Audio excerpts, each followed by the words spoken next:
Kardeşlerim, abilerim, ablalarım, yeni bölüme hepiniz hoş geldiniz.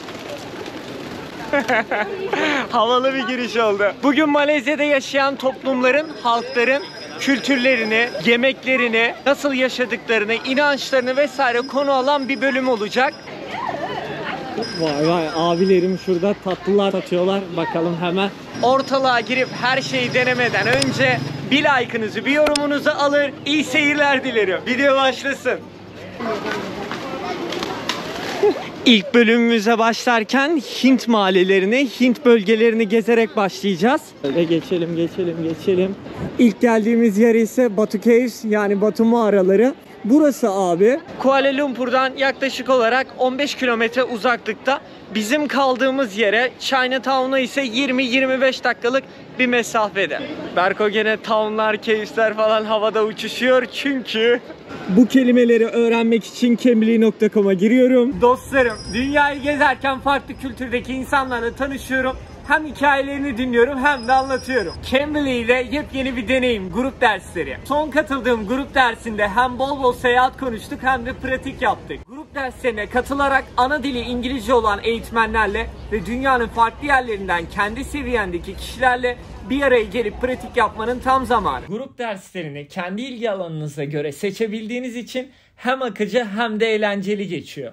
Sürekli seyahat eden bir insan olduğum için en sevdiğim özellik ise kendi zamanıma uygun ders seçimi oldu. Sen de topluluk önünde konuşma korkunu yenmek istiyorsan Cambly'nin lansman dönemine özel %50 indirim fırsatını kaçırma. Hemen cambly.com'a gir ya da uygulamayı indir.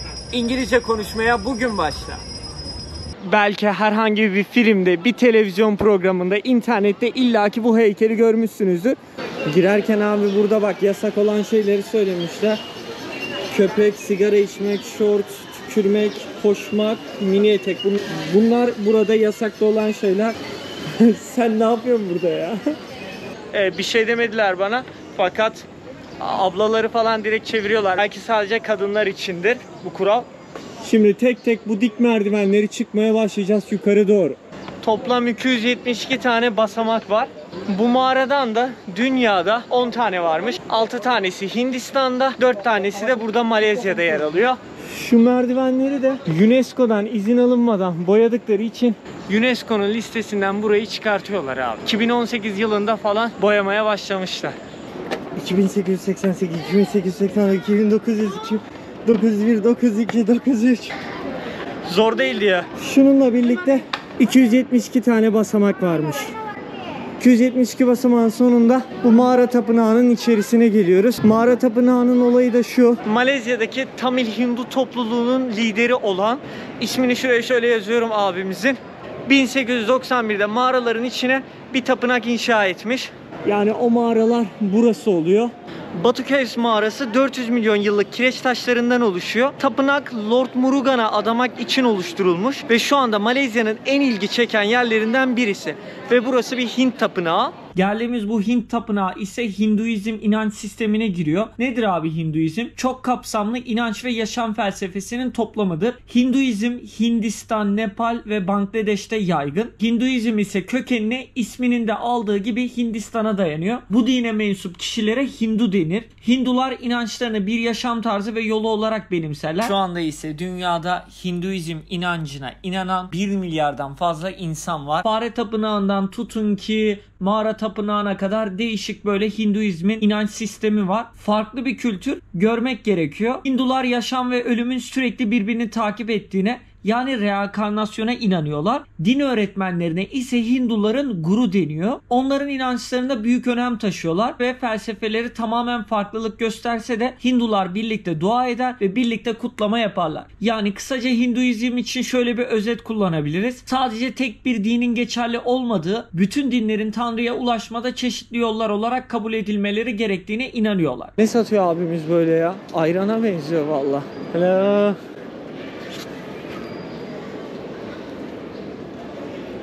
Ya sadece süt. Okay, milk. Böyle 400 milyon yıllık kireç taşlarından. Acayip serin yalnız içerisi. Mağaranın içerisinde de böyle burada hediyelik eşyalar falan satıyorlar. Aşağıda işte kocaman heykeli Lord Murugan.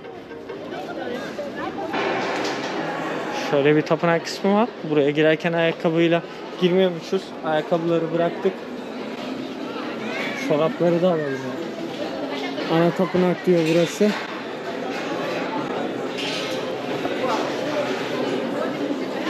İnsanlar burada ibadet ediyorlar. Hinduizm gerçekten çok değişik bir inanç. Burada da yemek dağıtıyorlar ücretsiz olarak. Şöyle şuradan göstereyim. İşte tatlı şeyler var büyük ihtimalle. Pilav var, fasulye var.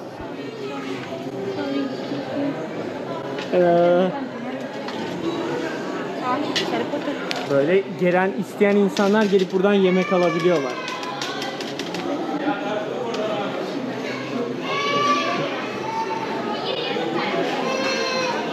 Hadi devam edelim. Mağara tapınağının son kısmında da yine böyle katman katman. Birinci kısmı bu alanı içeren bir mağara tapınağı. İkinci kısmı da burası. Buranın da abi tepesi böyle açık. Tapınak kısmı buraya kadar. Şimdi hadi gidelim bir Hint mahallesine. Gerçekten bu adamlar nerede yaşıyorlar? Ne yapıyorlar? Ne yiyip ne içiyorlar? Bir de onu görelim. Burası turistik bir bölge. Başkentin birazcık dışında olan. Gelip görülecek ana şeylerden biri bu ülkede. Hadi devam edelim. Semte giriş yapıyoruz şöyle. Yanımızda bu defa burada yaşayan bir kardeşimiz var. Ali. Merhabalar. Hocam kimsiniz? Biz tanıyalım sizi. Ben Malezya'da üniversite okuyorum. Adım Ali. 3 yıldır buradayım. 3. yılım. Ne okuyorsun burada? Gazetecilik okuyorum. Güzel. Buradan önce neredeydin Ali? Buradan önce 4 yıl Çin'deydim. Çin'de yaşadım. Orada Çince öğrendim. Seyahat ediyorsun sen de. Evet. Kaç ülke gezdin Ali bugüne kadar? 32 oldu toplamda. Peki seyahat etmeye dair söyleyeceğim bir şey var mı? Aynı yaştayız seninle. Vallahi seyahat etmek bence bir insanın hani kendine yapabileceği en büyük yatırım. Ve Ali ile birlikte buluştuk. Hint mahallesinin içerisinde burada insanlar nasıl yaşıyorlar? İşte ne yiyorlar, ne içiyorlar? Onu göreceğiz. Aa, yağmur başladı. Fakat bence ilk izlenime göre o Hindistan'daki gibi toz bulutu vesaire beklemeyin abi. Burası çünkü Malezya. Hemen şurada abimiz tatlıları satıyor. Burada çay satıyorlar. Aa, baksana sadece 1 ringgit çay. Çok iyi.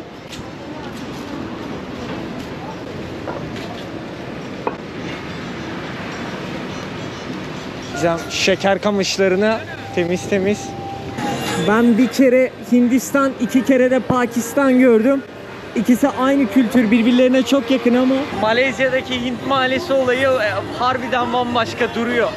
Temiz abi bir kere her şeyden önce. Buraya Bollywood yazmışlar.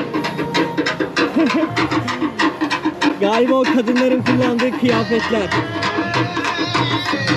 Rengarenk burada böyle 120 ringgite satıyorlarmış.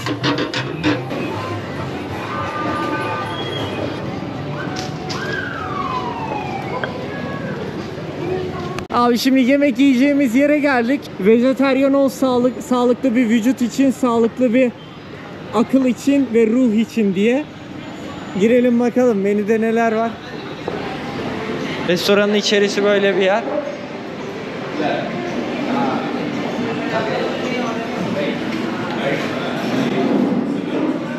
Ali, nedir bu yemek abi? Malay kofta. Bunların dilinde yani köfte. Vejetaryen. Sebzeden yapılıyor. İçinde sosla servis ediliyor. Yeşil sos ne peki içerisindeki? Vallahi mercimekten yapılıyor olabilir. Ben de tam emin değilim. Bunların genelde Hintlilerin mercimek sosları meşhurdur. Bu söylediğimiz içecek ise bildiğim bizim ayran, sadece biraz fazla tuzlusu. Hintlilerde de işte salted lassi diye adındaki bu içecekleri var. Ayran falan özlediğimde kesin bir Hint ya da Pakistan restoranı bulup afiyetle bunu içiyorum. Şu da şöyle büyük bir köfte geliyor. Üstündeki krema galiba. Şimdi tadına bakacağız. Tabii ki Türk olarak da kombinasyona uygun olarak böyle abi Hintlilerin chapati adındaki ekmekleri var. Bununla birlikte afiyet olsun kardeşim. Böyle chapati'den Aynen. Hintli gibi elle. Oo, bayağı sıcak. Bayağı sıcak. Şu sosuna banıp denemek istiyorum sadece direkt. Mercimek gibi bir şeyden yapılıyor büyük ihtimalle köfte.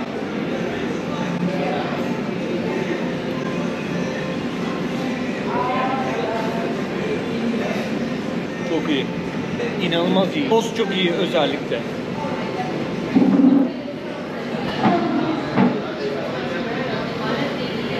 Abi şimdi tatlıcı bir abiye geldik. Burada birkaç tane tatlı denemesi yapacağız. Şurada Punjabi çapçam diye bir tatlı var. Bizim tulumbanın ortadan ikiye ayrılmışına benziyor. Hadi. Tamam.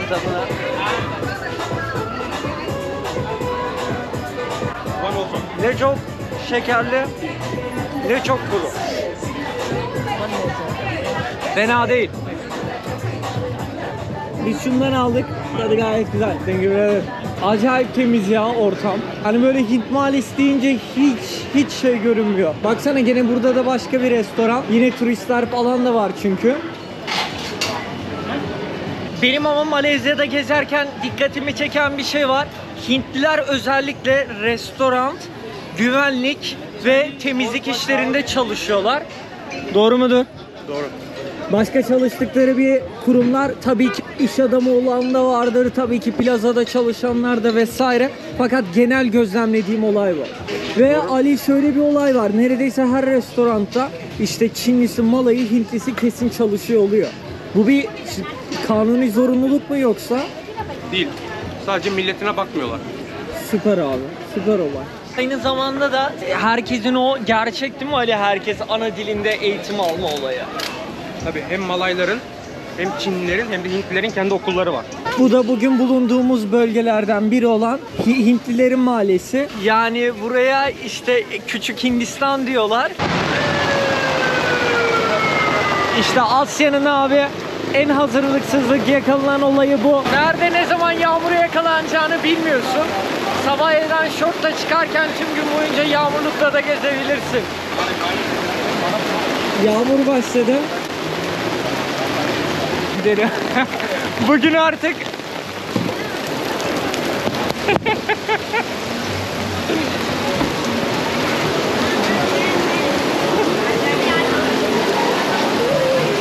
bugün artık burada bitsin.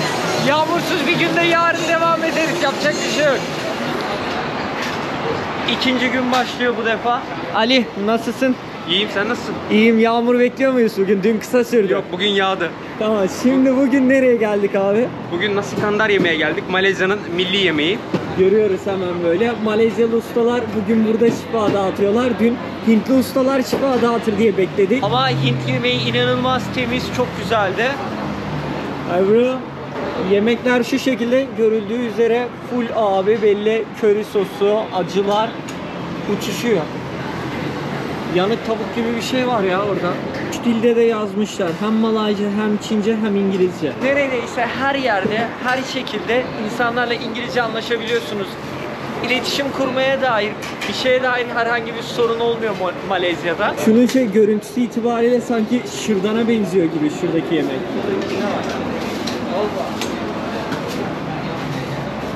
Her şeyden gönderdi.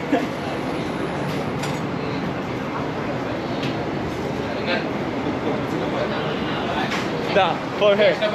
Pilav istemiyor musun? Vegetable. Şeyma sadece böyle chicken tandoori diye bir şey aldı. This one. A little bit rice also. Bak şimdi şova bakalım.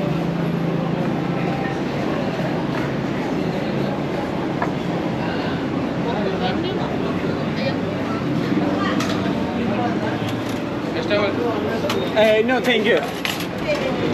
Bir tane al deneyelim. Karides çipsisi galiba. Yerel bir Malezya yemeği deneyerek başlayacağız. Bugün de belki yağmur yağmaz. Şöyle şuraya kurulalım. Müslüman ülkede olduğu gibi tavuk pilav olayında da burada da böyle bir şey yapmışlar. Ali neydi bu yemeğin adı? Nasi kandar. Nasi kandar. Bir deneyelim görelim. Bir de Şeyma şöyle bir şey aldı. Abi cips gibi. İşte açayım mı? Ben onu ekmek diye aldım ya. Karides cipsisi değil mi bu? Karides cipsisi.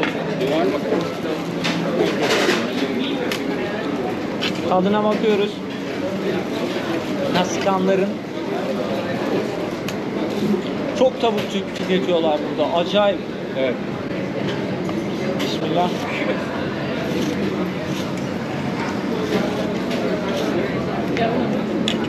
Güzel. Vallahi. Vallahi güzel.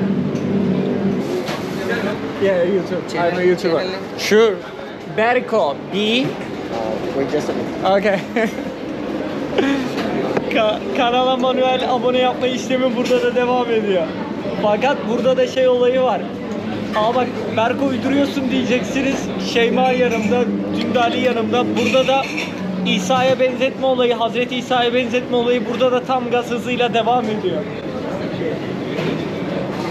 Abimize hemen kanala şöyle abone edelim. Oh. Malaysia video. So where are you from? From Turkey, Türkiye. Thanks a lot. Thank you brother.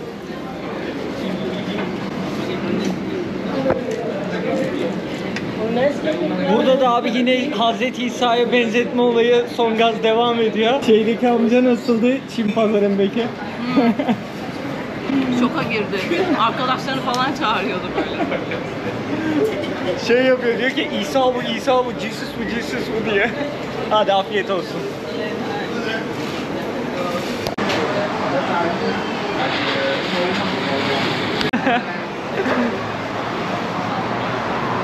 Yemeği yedik lokal bir yerde, Malay bölgesinde yediğimiz için çok ucuz tuttu. 26 ringgit falan tuttu. Yemeği de yediğimiz restoran burası. Nasi Kandar. Aya. Şimdi böyle bir taksi çağırdık. Taksiyle bir 10 dakikalık toplu taşımanın olmadığı bir tapınağa doğru gideceğiz. Taksinin de ücreti abi 12 ringgit falan tutuyor. Yani 50 lira falan. Hadi gidelim. I'm a YouTuber. I'm doing social media. Okay. Go ahead. Do you know anything about Turkey? No idea. No idea. So you are the YouTuber? Yeah. From which country? From Turkey. From Turkey. Oh, Turkey. Okay, okay. Right. In 400 meters, 我们 turn 都是 right 土耳 on 其人 Jalan Rosario. 啊？我们都是土耳其人。会讲中文吗？会。我们都是来自土耳其。你也是土耳其？对呀、哦，OK。 Ali Çince de biliyor. Adam 4 sene yaşamış Çin'de. Hadi gidelim. Zenginsiniz Şeyma Hanım. Evet, şimdi Tayland'da 2'ye bölüyordun. Burada çarpı 4 yapıyorsun. Nasıl hissiyat? Para konusu olunca biraz hassas konular. Keep left to Jalan. Şöyle 12 ringgit. Abi bir şey yapmıyorum ben vereceğim. Yok hayır hayır. Kesinlikle. Kesinlikle Ali. Parada özellikle şu 1 ringgit ve 5 ringgit çok güzel abi. Yırtılmayacak gibi acayip böyle kaliteli duruyor para. Arkasında Arapça yazıyor. Keep left to Önünde de Jalan Tunsia Benteng. Latin alfabeleriyle Malayca yazıyor. Pardon, arkasında Arap alfabeleriyle Malayca yazıyor. Yani şurada 50 lira var. Thank you so much. Xie. Happy Chinese New Year. Thank you very much. You all. Evet, geldik.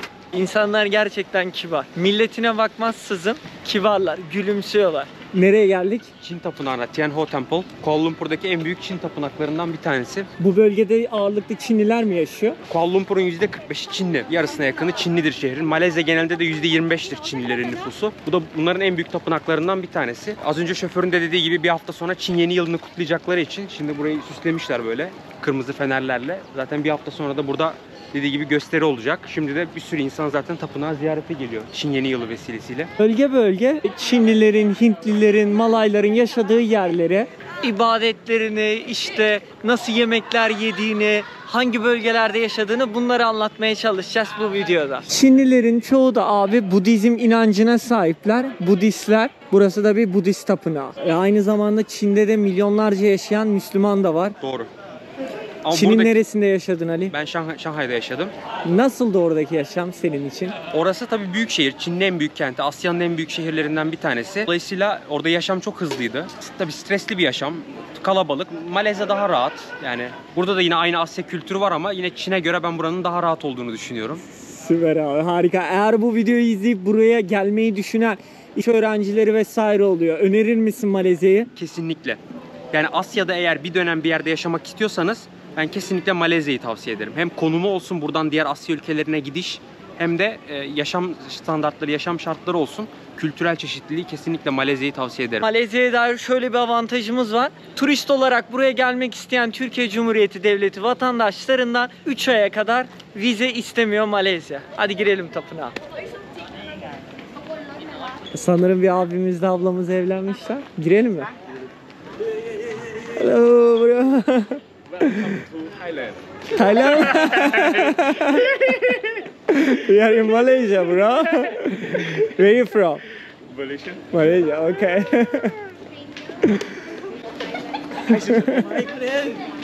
Hadi girelim.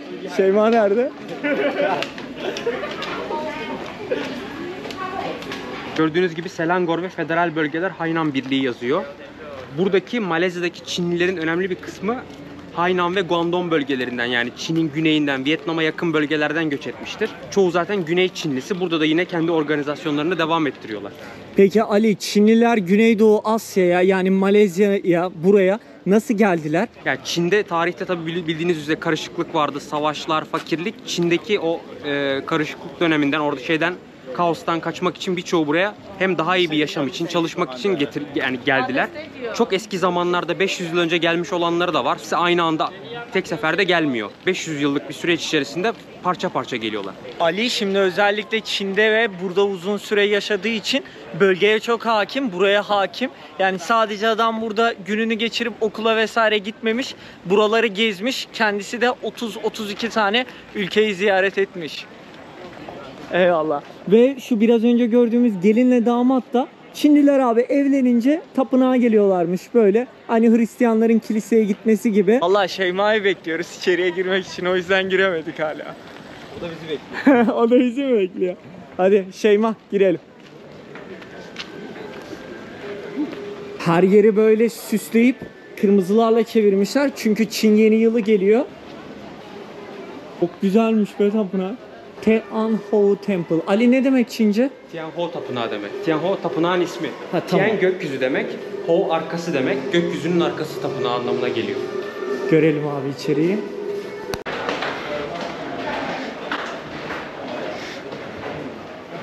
Vay be, nasıl süslemişler.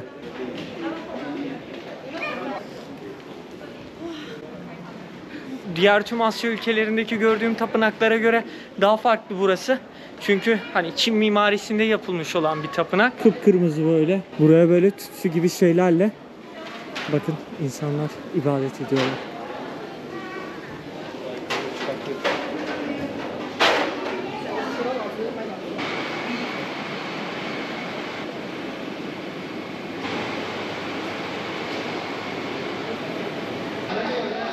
Burası da tapınağın üst kısmı abi. Buradan çok daha güzel görünüyor. Giriş kapısından itibaren bu şekilde. Çin Mahallesi, Çinlilerin yaşadığı bölgelerde de böyle bir tapınağa geldik. Kesinlikle tekrar görüşürüz. Hadi gidelim.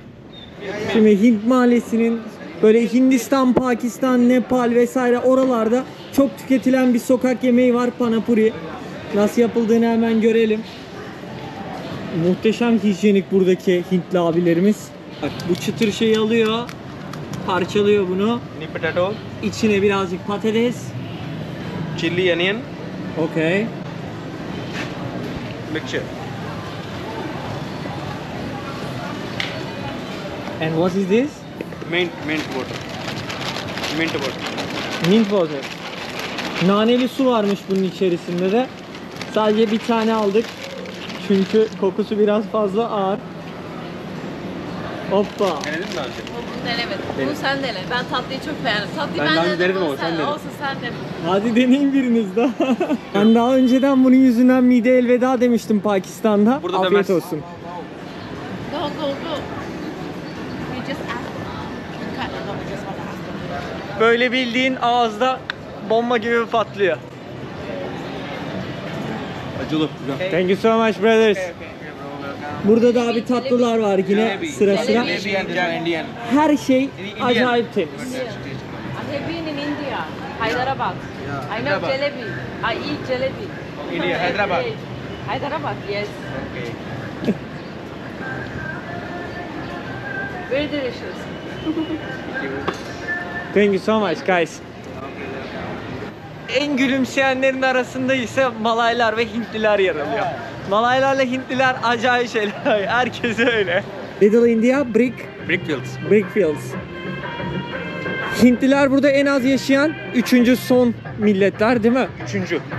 Malaylar ve Çinlilerden sonra Tabii onlardan daha az mesela şey var, kabileler var Borneo tarafında. Borneo'daki kabileleri de ziyaret etmeye çalışacağım. Sokaklarda böyle incik boncuk farklı farklı şeyler satılıyor. Yağmurdan dolayı detaylı gezemedik burada. Burada ise abi Hintliler buraya zamanında İngiliz sömürüsü dönemindeyken çalıştırmak için getirilmişler. Ama fakat ondan önce de zaten Hintliler burada yaşıyorlarmış. Burada yaşayan Hintliler varmış. Bak burada Dostum peki burada şimdi Hint deyince, Hindistan deyince ucuz işçi gücü akla geliyor. Buradaki askeri ücret nedir abi? Sen burada yerel yaşayan bir insansın. 1500 ringgit. 1500 ringgit. Ortalama 300-350 dolar gibi bir şey yapıyor Evet. galiba. Peki genel olarak bu parayı çalışan hangi kesim alır? Vatandaş olanların hepsi alır yani çalıştığı sürece. Peki minimum mu yoksa Minimum. genellikle insanlar bu paraya mı çalışır? Hayır ki yani vatandaşların minimum alacağı ücret budur ama kimse bu paraya çalışmıyor eğer vatandaşsa. Ama yurt dışından gelenler işte Hindistanlı, Myanmarlı göçmenler, vatandaş olmayanlar 809 ringgit'e de çalışır. Yani 200 dolara da çalışır. Sence 200 dolara burada hayatta kalabilirler mi? Zor. Ya onlar zaten yabancı yani Malezya vatandaşı olmayan Hindistan vatandaşı, Hintli veya işte Myanmarlılar, Bangladeşliler burada paylaşımlı odalarda bir odada 5 kişi 10 kişi sıkışık kalıyorlar. Yani o tipik işçi hayatı yaşıyor. Burada para biriktirip geri dönüyor. Aynen. Eyvallah. Bak burada senin o lastilerden yapıyorlar. Lassi mi Mango yapıyorlar? lasti ve bademli süt var bak. Bademli yapıyor. O çok güzel.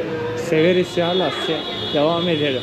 Hintliler de ağırlıklı olarak burada Little India dedikleri mahallede yaşıyorlar. Adamlar buraya tezgahlarını açmışlar. İşinde gücündeler. Gayet temiz buralarda. Hem böyle Hint yemeği yiyeceğim hem böyle Hindistan kültürü göreceğim diyebileceğiniz bir yer varsa Malezya'da burası olacak abi. Burayı ziyaret edeceksin. Ha, kıyafetleri falan. Where are you guys from? Turkey. Turkey. Oh, great. Bro, what does that mean? The black The one? black one is symbolize those not married yet, Okay. especially girls. Okay. Yeah. So what is meaning the red one? Red one, those who are married. Okay. Yeah, I see. It's an Indian culture, right? Yeah, correct. Okay. Beautiful princess. Yes. Thank you so much. No Very problem. nice to meet you. Welcome to Have a good Malaysia. day. Thank you. İşte böyle kıyafetler, yemekler, meyve, sebze. Malezya'nın aslında ülke abi kocaman bir açık hava pazarı gibi. Her yerde bir şekilde sabah, akşam, gündüz, hatta geçen gün kaldığımız bölge olan o Chinatown'da sabah bir kalktık 7'de. Tüm sokağa böyle bit pazarı gibi yerlere bir şeyler sermişlerdi. Ürünler satıyorlardı. Thank you so much bro. Burada da yine başka bir hamurdan bir şey satıyorlar. Bir biji diyor ya, one biji. Evet. Tanesi mi? Bir tane elma abi 1.20 ringgitmiş. Bir tane portakal 2.5 ringgitmiş. Fiyatlar pahalıymış ama ha. 10 liraya falan Ama giriyor bir burası tane elma. turistik tabii. Hadi devam edelim.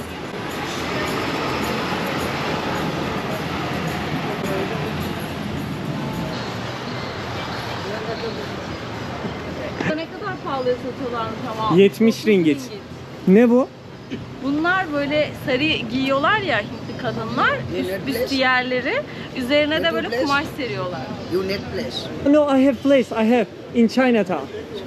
Thank you so much. I'm Indian. You are Indian. Okay, very nice to meet you. We are Turkish.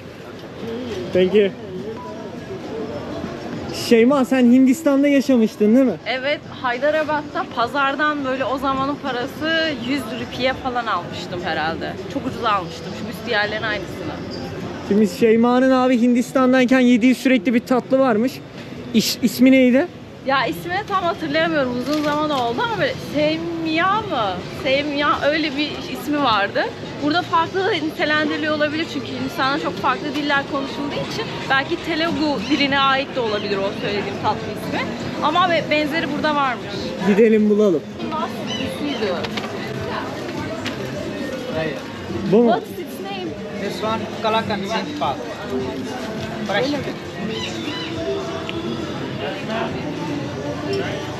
Bu mu? Ama normalde benim yediğim tarzı böyle değildi. Hyderabad'da bunun sütlaç versiyonunu yapıyorlar. Bildiğin sütlaç gibi. Bak oluyor. abi bir sürü şey ikram etti sana. This one plain one. Yes, sister. Yes, ma'am. Bunu böyle helva gibi yapmışlar. İstiyor mu ondan yoksa? Çok az alabilirim. Thank you. You wanna try? From this 5 ringgit. Bu arada şunlar da lezzetliymiş. En son verdiği bu. Thank you so much. Buyurunuz. Afiyet olsun. Hadi gidelim. Burası mesela Hint mahallesindeki bir içki dükkanı. Yukarıda Malayca, işte Müslümanlar giremez yazıyor. Aşağıdaki Çince yazılar ne dostum? Çince değil, Japonca. Ortadaki Çince değil mi? Japonca. Hayır, tamam. Vay be, Orang Beragama İslam, Tidak Dibanarkan Masuk. Nedir abi Malezya'daki bu alkol mevzusu? Şimdi şöyle, Malezya'da alkol serbest. Ama sadece gayrimüslimlere serbest. Çinliler, Hintliler ve turistler kullanabiliyor. Aslında biz Müslüman olsak da yabancı olduğumuz için kullanabiliyoruz. Ama yerli Malezyalılar, yani yerli Malay Müslümanların alkol alması yasak. Aynı şeyi de ben Pavilyon AVM'nin içerisinde bir alkol standı gördüm orada. Üstüne böyle kocaman şey yazmışlar. 21 yaşının üstünde olanlar ve Müslüman olmayanlar içindir diye yazmışlardı. Abi buranın Tayland'daki gibi burada da 7-Eleven'lar var. Bir de şu KK'lar var. Fakat buradaki 7-Eleven Tayland'a göre pahalı. Buradan su alalım dedik. Bakın adamlar ne satıyorlar. Sırma su var.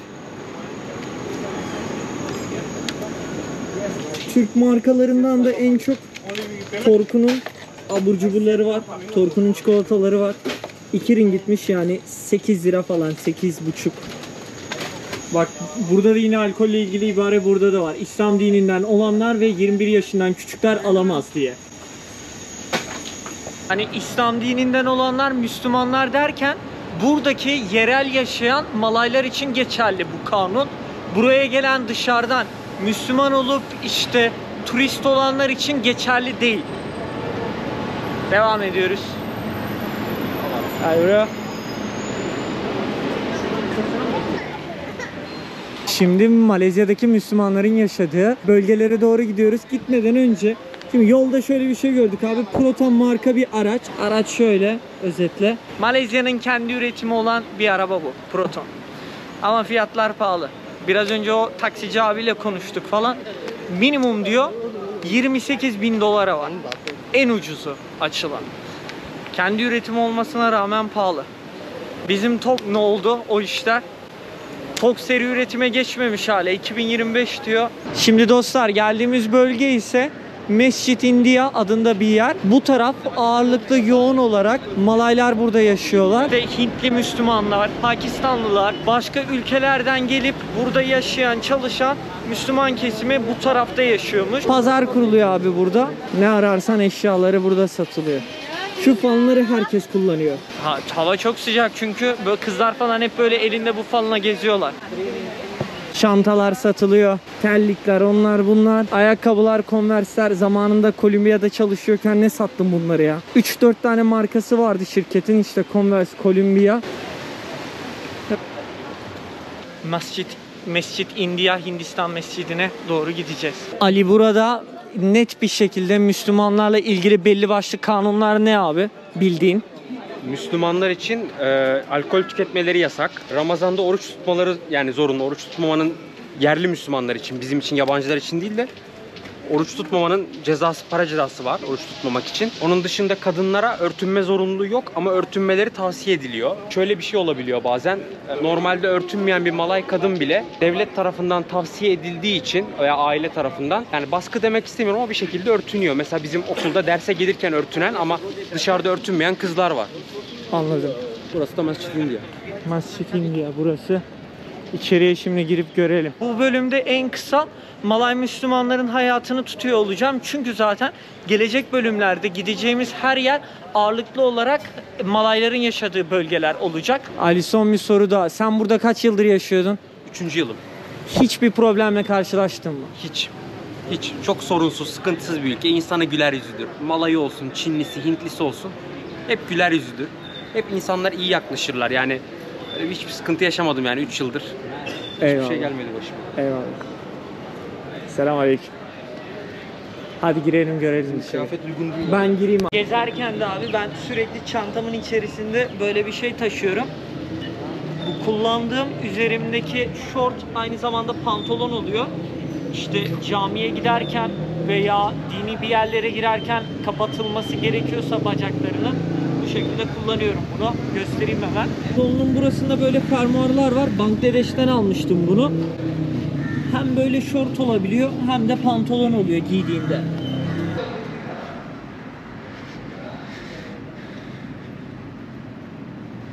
İçerisi de böyle.